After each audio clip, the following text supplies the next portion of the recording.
Hi అండి అందరికీ 8th month complete అయిపోయి 9th మంత్ రన్నింగ్ అవుతున్న పిల్లల కోసం అయితే నేను వెజిటేబుల్ కిచడీ అనేది షేర్ చేస్తున్నానండి.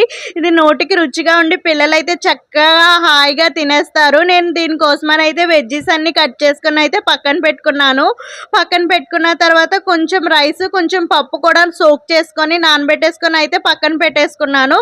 తర్వాత ఒక కుక్కర్ తీసుకొని అందులో నెయ్యి వేసుకొని కొంచెం జీలకర్ర 2 వెల్లుల్లిపాయ రబ్బలు అయితే వేసుకొని బాగా ఫ్రై చేసుకున్న తర్వాత మనం ముందుగా కట్ చేసి పెట్టుకున్న క్యారెట్, బీట్రూట్, గ్రీన్ బటానీ, చిన్ని టమాటా ముక్క అయితే వేసుకొని బాగా ఫ్రై చేసుకోవాలి. ఫ్రై చేసుకున్న తర్వాత మనం ముందుగా నానబెట్టి పెట్టుకున్న పప్పు, బియ్యం కూడా వేసుకొని బాగా ఫ్రై చేసుకున్న తర్వాత అందులో తగినంత వాటర్ వేసుకొని ఒక 6 విజిల్స్ అయితే రానివ్వాలి.